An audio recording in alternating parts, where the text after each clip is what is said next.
So anyway, let's now talk about you and your Common Purpose campaign, Brian. What's the crux of your argument about this charity, and why all the suspicion around them?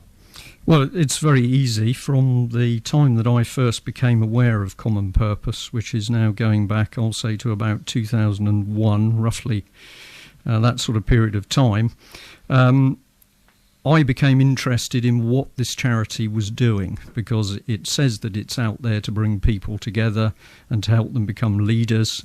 And I became curious as to what they were doing, since nobody heard about them in their city or community.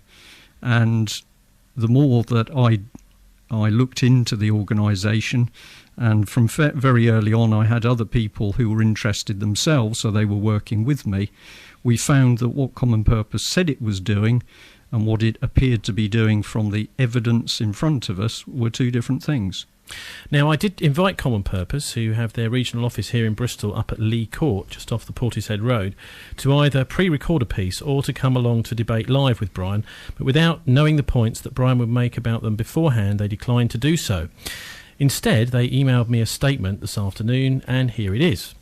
This is a statement for the broadcast from Common Purpose, Joanne Howard.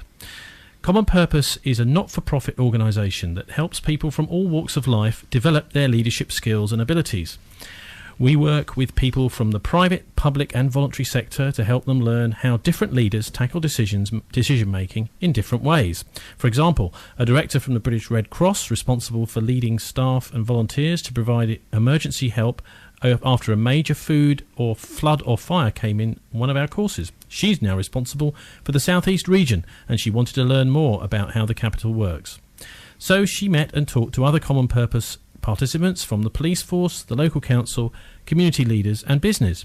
She said this helped her enormously in understanding how all the different bodies responsible for running a region work together and how they tackle problems.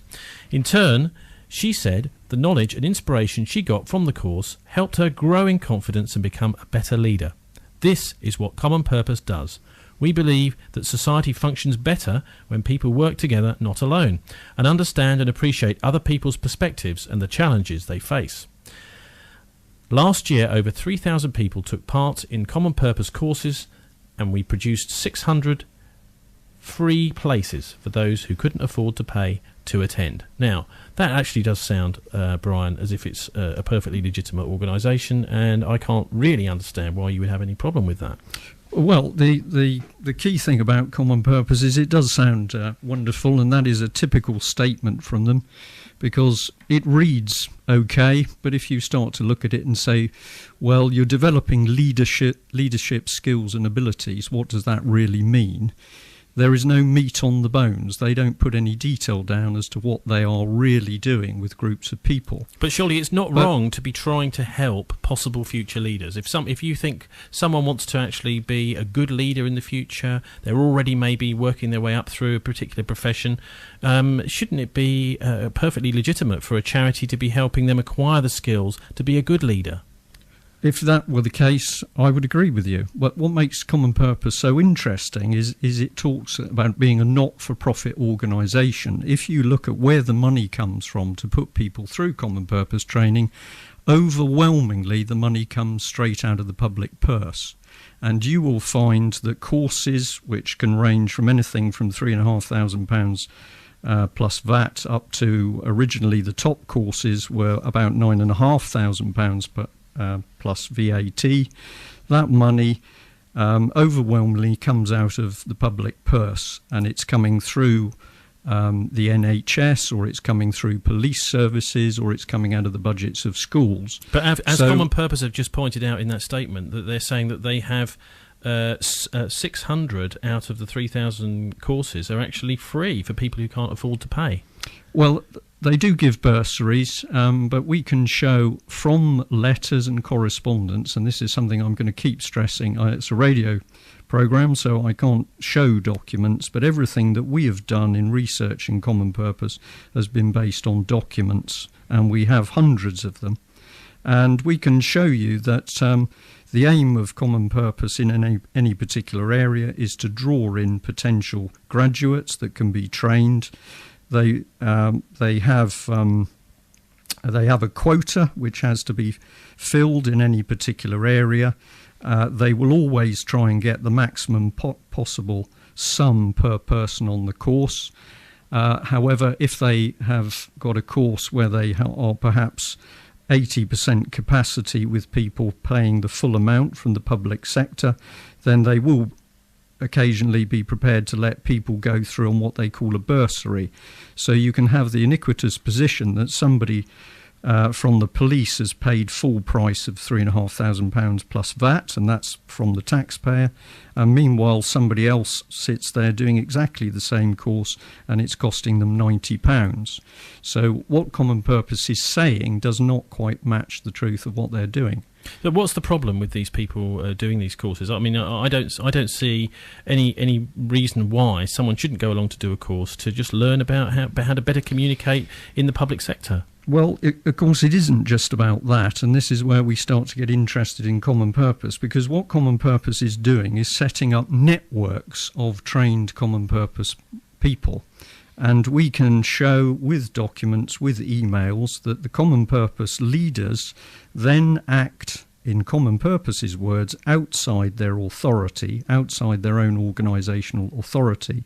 They communicate and link with other Common Purpose graduates in other organisations or business.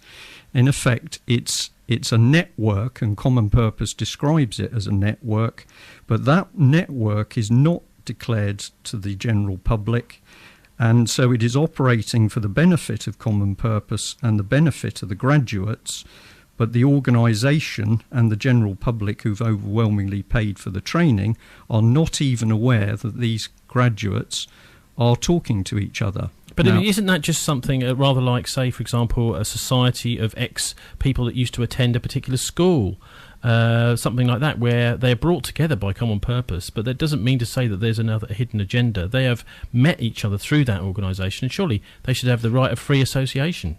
Well, let's be specific. If you are in the public sector and you happen to be a Freemason, you are obliged to declare the fact that you are a Freemason. And the reason that was done was in order to make decision-making processes open and accountable. You couldn't reach a deal with some of your Freemason colleagues which was actually unseen within the public decision-making process. But Common Purpose does exactly that. It brings people together who are involved in policy making, and they meet in secret under the Chatham House rules. Now, the Chatham House rules, for listeners, say that when you have a group of people meeting, the people present are not discussed or revealed to the public. Topics can be repeated elsewhere, but who said a particular subject can't be repeated. And minutes are not kept to the meeting. So you can have, for example, in a city, and indeed these meetings are happening all over the country in cities, where a group of Common Purpose people meet and they decide on policy, which could be to do with something with regard to smoking, or it could be to do with expenditure in an education budget. And the general public, who's paid for them to train in the first place, have no idea they're meeting and has no idea of what subjects they're discussing. Yeah, it's but secret. hang on a minute, because I meet my friends down the pub. I don't keep minutes of my meetings when I'm with my friends down the pub. But you're not paid from the public purse in order to meet your friends, which is exactly what Common Purpose is doing. And we're not talking small sums of money, because the documentary evidence shows very clearly that if we take police forces as one example around the country, if I take Devon and Cornwall Police as an example, a little while ago they'd spent over £57,000 on Common Purpose training. Now, that is a lot of money if it's multiplied by 43 police officers, police authorities across the country. If I take the Ministry of Defence, statistics on expenditure which were produced by one of the MPs who asked questions, Philip Davis, was that they'd spent about £400,000. So these are huge amounts of money, particularly when police forces, for example, are constantly claiming that they don't have money to police the streets. They are then spending these huge sums of money on a so-called not-for-profit organisation which holds meetings in secret.